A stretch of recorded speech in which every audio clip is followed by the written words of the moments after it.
Welcome everyone to Tell Me That. My name is Paul, and in this podcast I interview my dad to find out about his interesting, funny and enlightening life stories.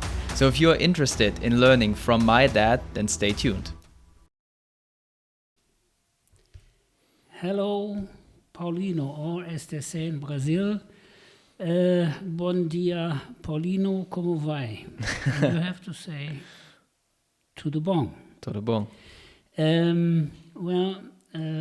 By the way, Portuguese, beautiful language. True.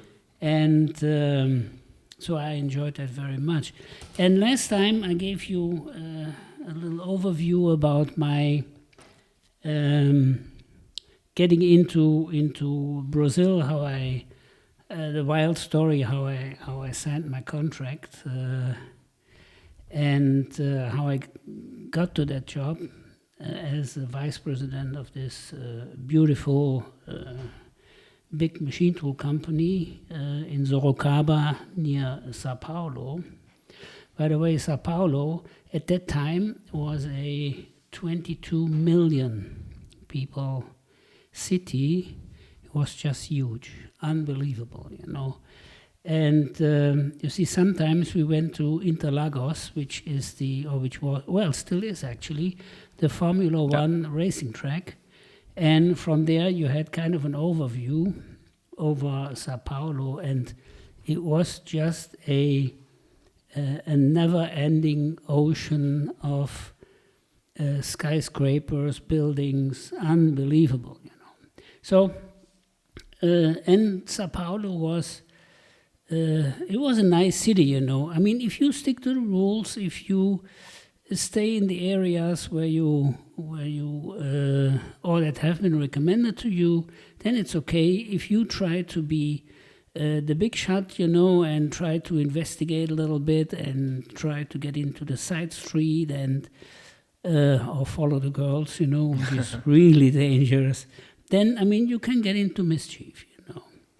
And I always recommended to people that came to visit us, I said, well, always put some money in your shirt pocket.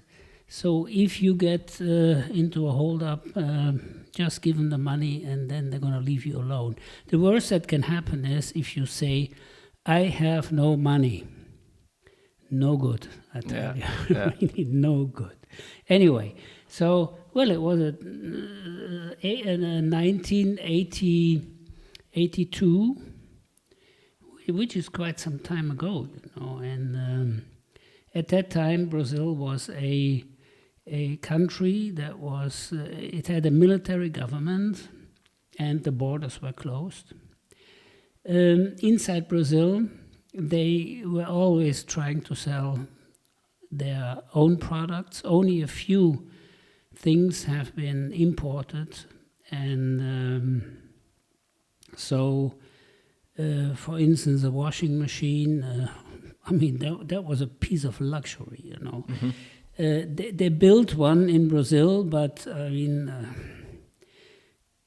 a new one would last like 3 weeks, and I mean, quality-wise, it was just a piece of shit, to be quite honest. Anyway, I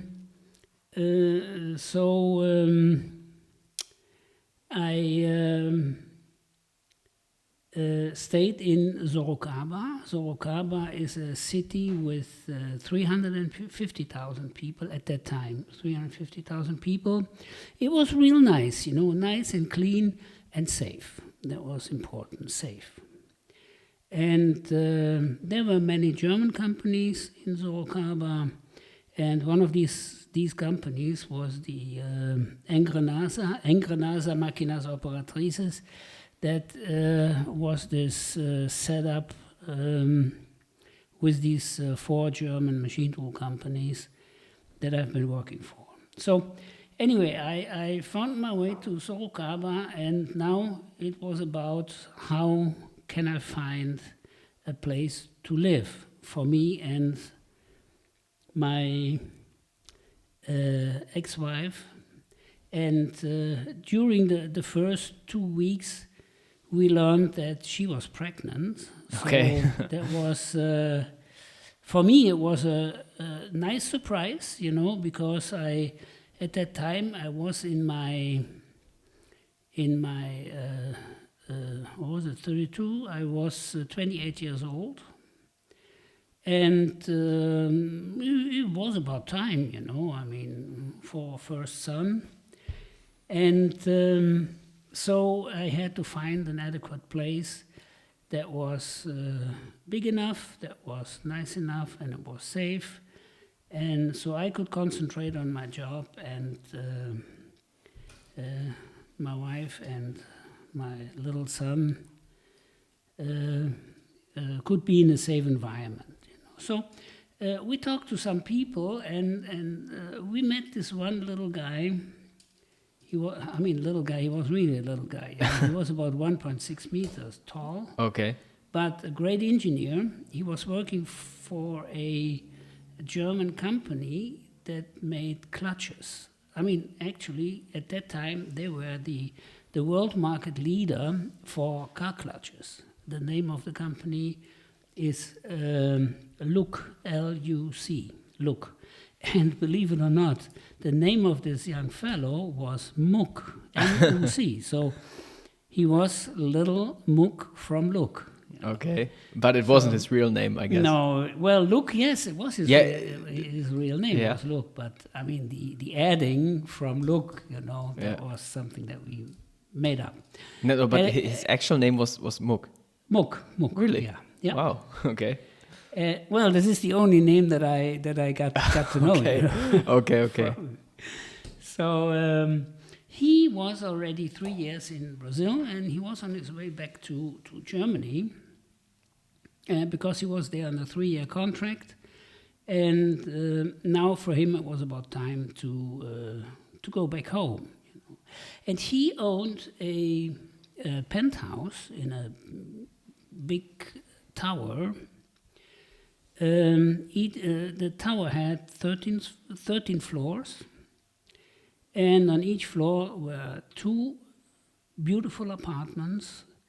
The top ones on the 13th floor, they were like big penthouses with a big terrace and just beautiful, So he owned one of them, and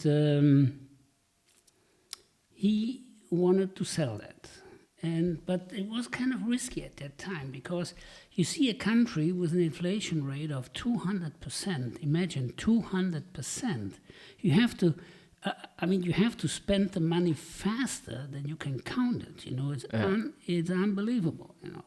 So I said, well, I'm not gonna. Well, he wanted at that time. He wanted to have $50,000. For this apartment, which was actually nothing, $50,000. But I still was hesitating, and he said, well, why don't you just rent the apartment for the first year, and then a year or two, and then you can still make up your mind whether you buy it or not.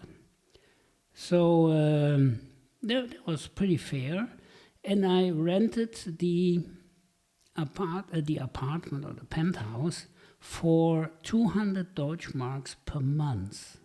Crazy. 200 Deutschmarks including, well, there was no, including the water supply, So, heating was not really a subject. Of course. Because it was warm enough. So, 200 Deutschmarks, that was equivalent to about $100. It was nothing, So I prefer to rent the apartment. And he was under kind of pressure, because Brazilians, they do not want to rent an apartment or a flat on the 13th floor. Mm-hmm. They don't like 13th floor. For me, it didn't really make a big difference. Yeah. I rented the apartment, and there were even still furniture in there from Muck. He had bought 3 years ago. He bought brand new furniture, but he didn't really want to take them back to Germany, so I took over the furniture. Mm-hmm. And except his washing machine, stereo, and all this stuff, he sold that for top dollars. Of course. Yeah, Of well, course, it was yeah. just. So, but anyway, it didn't really make a big difference to me, because I was waiting for my big crate from Germany that included a washing machine and a stereo and all that, you know. So it was just perfect. I was really, really lucky. So within one day, I had a penthouse, I had furniture, I had this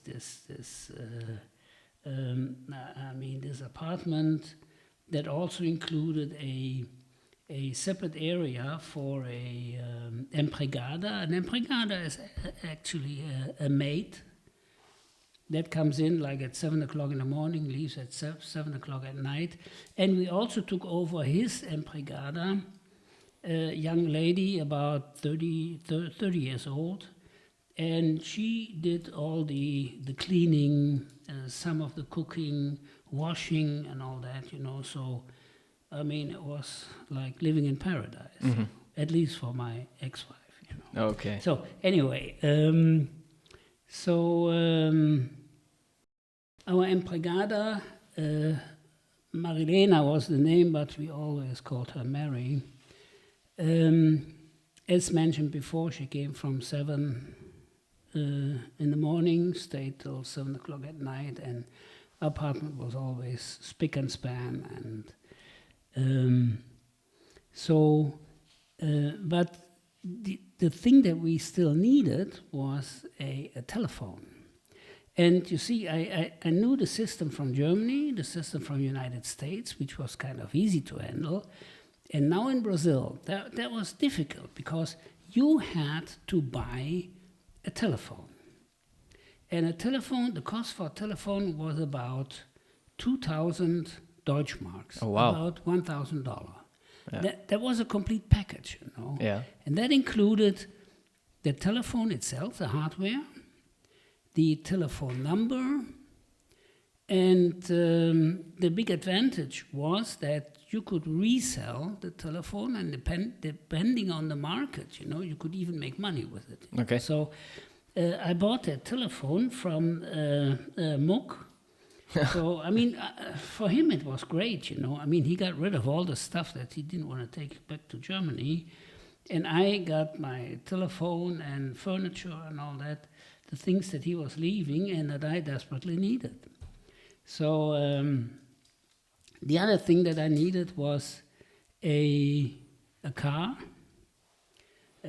And you see, in Brazil, they had a very, very large car industry. Companies like Ford Motor Corporation, General Motors, Volkswagen, Fiat, they were all in Brazil, and they all built cars there, but not their latest models like they had in Europe, you know. They were building the models, well, the generation before, you know, the prior generation. And it was worthwhile for them, because some of the production equipment came from Germany, and they reinstalled it in Brazil, and I think it was a pretty good deal for the car industry. And the model that I fell in love with was a Volkswagen Passat TS hatchback with a rear spoiler and front spoiler, you know, just a beautiful car. You know? I mean, at that time I was pretty much a car freak. You know? I see. Was it more beautiful than the Camaro? Well, it was different. It was different. German. Yeah, good German car. German. And our building had a garage, so it was always on a safe place. And the garage was guarded, 2 guys with, armed, okay, 2 guns, but I don't really know if if some crooks would show up, they would probably leave anyway, you know. I don't think that they really would have risked their life for the people living in that building. Anyway, so I had my parking place in this building for my beautiful Passat TS, money was not really a subject because, as I mentioned in one of the previous episodes, I got a complete salary in Germany. That was going on, on my bank account every month.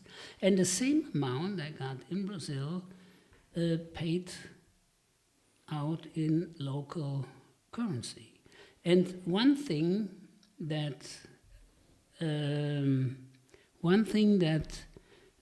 you could buy to burn a lot of money at once was a car. Yeah.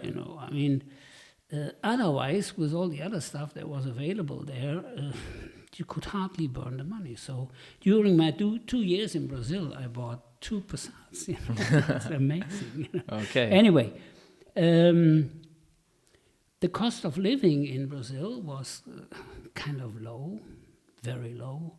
I still remember every Saturday morning I went to the market hall, and I bought a complete fillet of beef. It was first class quality.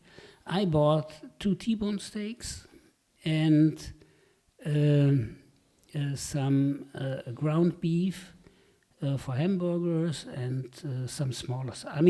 I bought a ton load of meat, and I never paid more than $10. Wow! Oh my God! Really, it's for Brazilian meat. Unbelievable. But you see, $10 was a lot of money in Brazil. The empregada that we had, she got paid a salario minimo. Mm-hmm. That's the minimum salary that you have to pay them. And it was, at that time, it was $56 per month. Wow.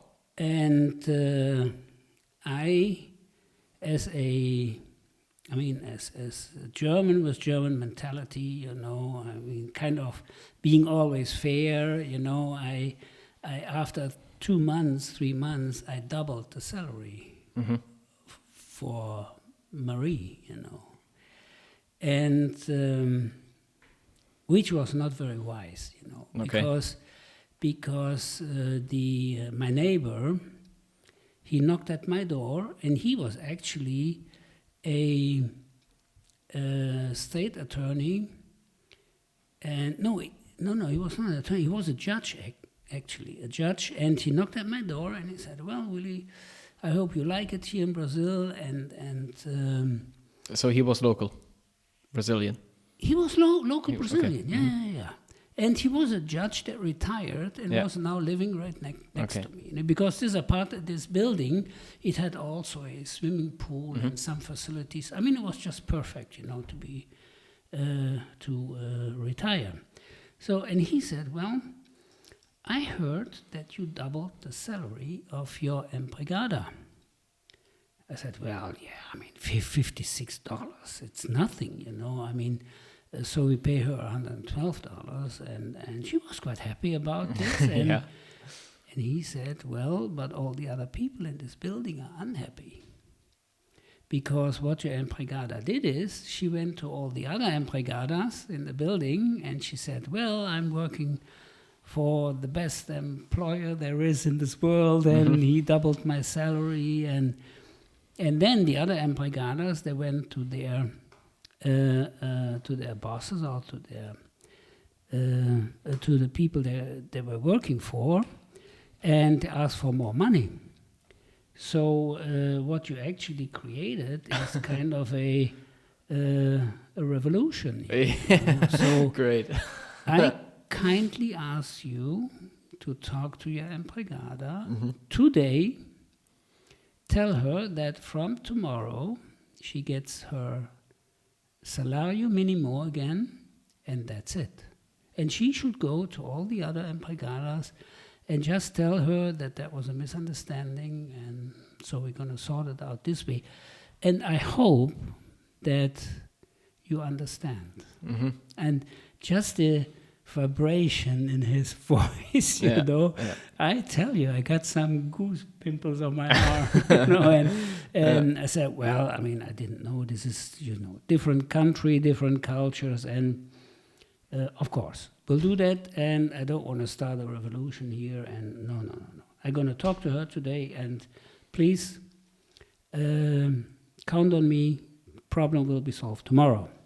However, we made it up to our empregada by buying her some clothes once in a while. By when she left at 7 o'clock in the evening, she could take some vegetables or fruits or some meat along home, you know. So we made the second salary. We made that up, you know. But we told her, we said, do not talk to anyone. Yeah.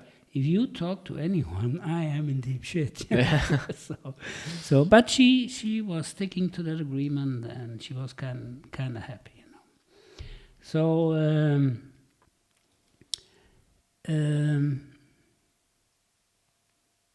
as I mentioned before, my income that I had was paid in cruzeros, and with an inflation rate of 200%. You can say that every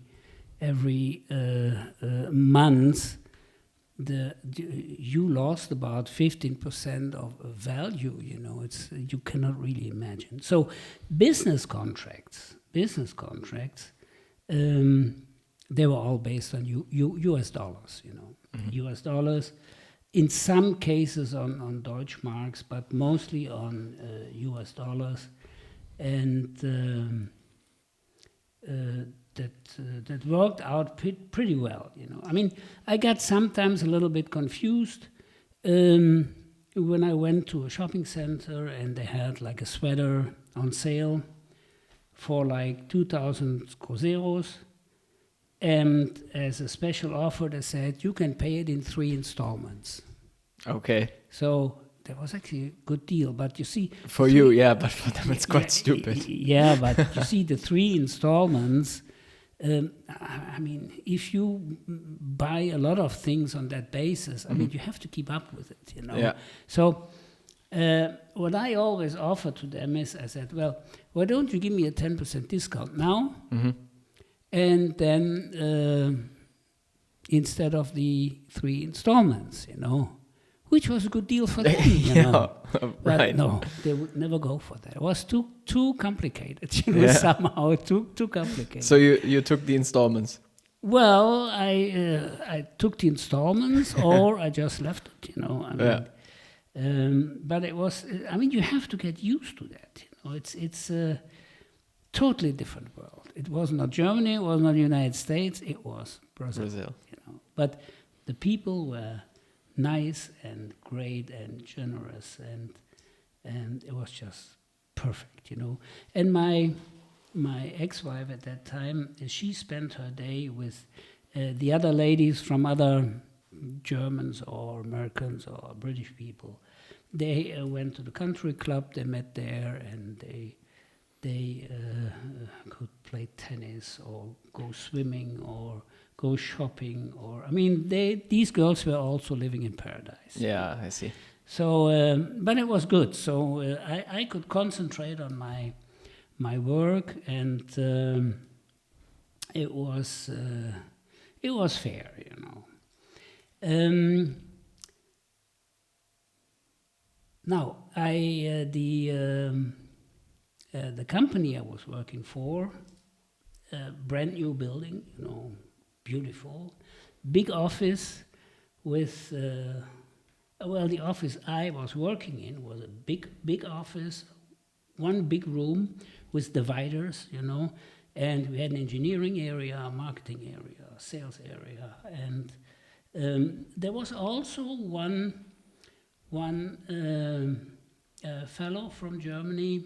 He was working for a company from Oberhausen, and they were making screw compressors, and he was trying to sell them in South America, you know, which was kind of difficult for him, and a lot of work, time-consuming, because for every screw compressor, he had to calculate the size based on the flow rate and speed and volume, and I don't know, so it was really, and at that time they didn't have a computer, Yeah. so it was really time consuming,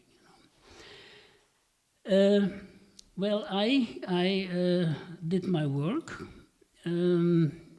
visiting people. In Brazil, I went up north or south, wherever I was needed. And the first couple of months with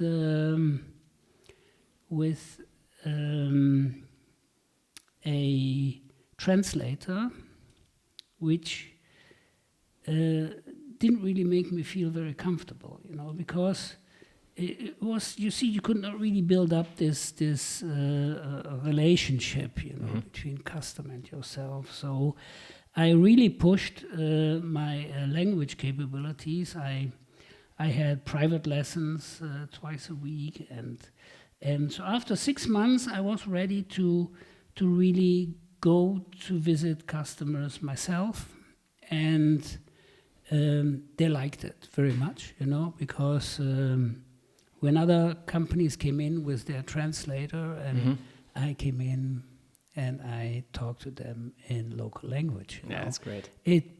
I tell you, it was, you received such an acceptance, unbelievable. And this, of course, turned into a big success, because in a very short time, I sold, I don't know, 7, 8, 9 machines, and it was just perfect, And in addition, I kept my contacts to the United States up, because there was a reason for that. As I said before, anything you import from Germany, you pay 400% import tax. And for these machine tools we were building, you needed CNC control, you needed ball screws, you needed special bearings, and all this had to be imported and cost us a fortune, on import tax.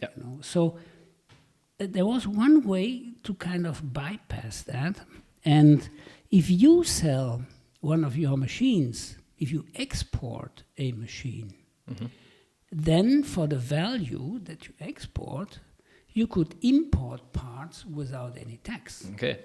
So that made a real difference, and of course it increased your margin, incredibly.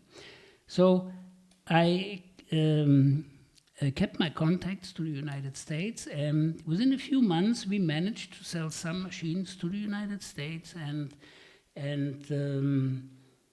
in return we could import parts from Germany without paying any tax, So that was really a super deal. And but of course, sometimes you had to go to the United States and go to customers there and explain them what technology we were using in Brazil, that these machines were basically German machine tools and not Brazilian machine tools, and it worked out pretty well, So like twice a year I had to go to United States and also do some consultation to the importer for these machines from Brazil. So one day my colleague, this he had a name that was like 20-inch long, Corin O'Brien de Lacy, I think, and even more, So Corin, he said, well, Willie, you are going to the States next week, and you could do me a favor. You could bring back a computer. I said, no, I can't do that. I mean, if you do that and they catch you, they put you in jail. So it's just no way that I even try. He said, yeah, well, you can do that. There is a computer on the market now. It's from Hewlett Packard. It's called HP85. It looks like a a big box, like 20-inch by 12-inch and about 4-inch high. And on one end he had a keyboard with a little display and a little thermo printer.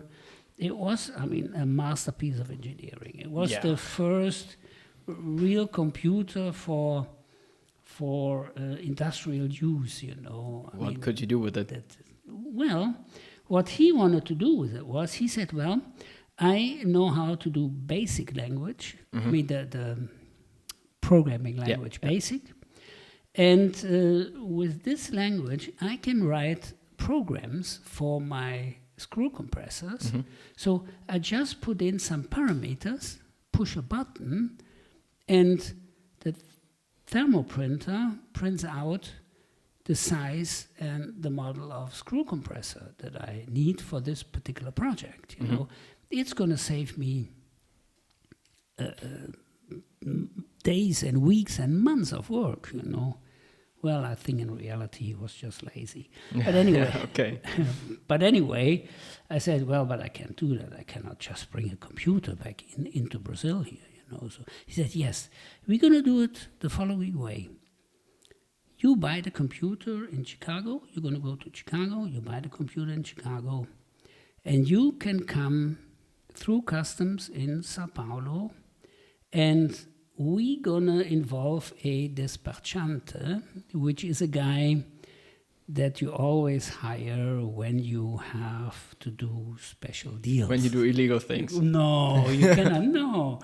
No. Brazilians say dá jeito. Yeah. It means, well, you find a way. You know? So, I see. So this despachante was supposed to contact the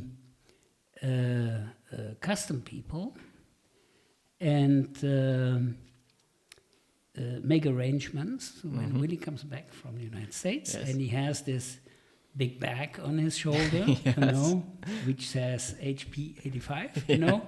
So it made it obvious. Yeah, that really goes through customs and without any problems, you know. So, and I said, okay, if you take care of the despachante, then I'm going to do it. Well, at that time, I had a lot of guts, I tell you, you know. I mean, I was always, I was always good for a little adventure. And so I bought that computer. It cost, I think, $4,500. And after I had my business done in Chicago, I was on my way back to Sao Paulo, and I got through customs. And at that time, when you went through customs, they had two buttons. And, well, they had, one button and two lights, you know, red and green light, you know. So you had to push the button, you know. And then you see the verdict. Push the button, and when it's green, you just pass through. That's great. When it's red, someone will come and will check your bag. So I pushed the button, and it was green. I said, wow, this despachante, he did a great job, you know. I walked not even 2 meters, and a guy came after me, and he said, well, sir, what do you have in that bag? And I said, well, you know, it's a computer, you know. And he said, what computer? Yeah. Well, I said, you know, the computer. Yeah. And he said, well, I don't know anything about a computer, but please follow me, you know. And they took me into a separate room. And you see, I had to be careful because the word despachante was not really allowed to be used in this, you know. So to avoid giving it an illegal touch. So, and I said, well, I thought I could import a computer like this. I was not really aware that. And they said, well, no, you have a real problem, and you can make one phone call, and in the meantime, we're going to put you into jail. And I said, oh, shit. And we're going to take your passport. That was the worst. That's pretty bad. Yeah, I said, and we're going to take the computer. So computer gone, passport gone, me being in jail. So I called the president of the company, which later on turned into a real good friend of mine, you know. And Dr. W, he said, well, I check into it. And I'm going to see you in about 2 hours, and we're going to get you out of there. You know. So to make a long story short is this despachante, this son of a bitch, you know, he took the money. Yeah. He didn't do anything. Of course. And he was playing kind of a lottery, you know. If really goes through, he got $4,000 for that. You know? So if really goes through like that, I made $4,000. If he gets caught, I just blame it on a new officer at customs, and I give him the $4,000 back. So this Dr. W, my boss in Brazil, he came to the custom office and he talked to the people. He had our chief financial officer, who was a Brazilian, very smart person, you know, and he knew how to talk to these guys, you know. So they made some arrangements behind closed doors, and then when they came out, I got the computer back, I got my passport back, and they said, well, and you have a nice day. And I said, how the hell did you do that? You know? And he said, well, we had to pay these guys $5,000. And then they let us off the hook, you know. But you see, this guy is going to take you back home to the company, and I'm going to go with this guy here. It was his assistant, which was like, I don't know, 7 foot tall, you know. Okay. A real big guy. Yeah. He says, I go with this guy, I'm going to have a word with the despachante. So, well, anyway, 4 hours later, we met in the company. And he got his $4,000 back from that despachante. Okay, I see. And from that day, we didn't do any business with this guy anymore. But it was kind of a strange feeling. However, it showed that at that time, 1982 or 83, in Brazil, anything was possible. Dá um jeito. Yeah. So anyway,